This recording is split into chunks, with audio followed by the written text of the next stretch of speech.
হ্যান্ডেলটা ছেড়ে দিলে ধরতে সুবিধা হবে। Hello guys, welcome back to my channel VR creation. তো বিয়ের ব্লগ তো তোমরা দেখেই নিয়েছিলে, তো আজকে হচ্ছে রিসেপশন। আজকে রিসেপশনের পুরো ব্লগটা তোমাদের সাথে শেয়ার করবো। তো চলো দেখা যাক।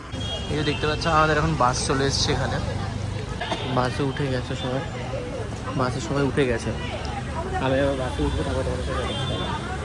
তো আমরা এখন বেরিয়ে গেছি হচ্ছে রিসেপশনের যেখানে ভেন্যু সেখানের উদ্দেশ্যে। আর পৌঁছে গিয়ে দেখো তোমরা শুধু কি সুন্দর ডেকোরেশনটা করেছিল, আমার খুব ভালো লেগেছিলো।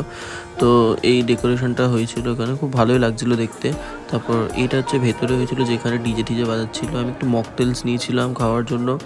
স্টার্টারে অনেক কিছু ছিল, মকটেলস ছিল, এই দেখো আইসক্রিম ছিল, আইসক্রিম নিয়েছিলাম আমি, একটাই নিয়েছিলাম আইসক্রিম, একটা আইসক্রিম খেয়েছিলাম।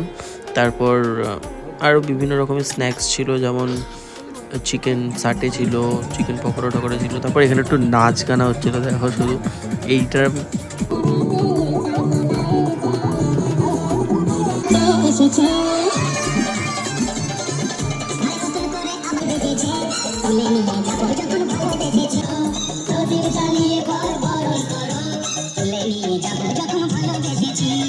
তো এখানে নাচা গানা হওয়ার পর খেতে বসে পড়েছিলাম। এখানে দেখতেই পাচ্ছ মেনুতে কি কি আছে।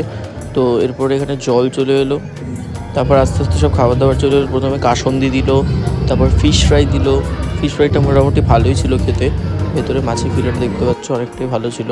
তারপর কচুরি এলো, নবরত্ন এসেছিলো। আমি মোটামুটি অল্প অল্প করে খেয়েছি, বেশি কিছু খাইনি।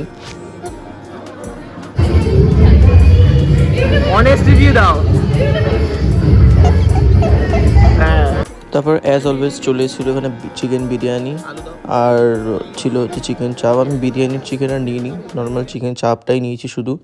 এখানে দেখো কাকু মেনু কার্ড দেখতে দেখতে খাবার খাচ্ছে, মানে যা তা। আমি এটা দেখে হাসবো না খাবো আমি বুঝতে পারছিলাম না, মেনু কার্ড দেখছে আর খাচ্ছে। তারপর শেষ পাতে মিষ্টি খেয়ে আমরা চললাম বাড়ির দিকে। So tata.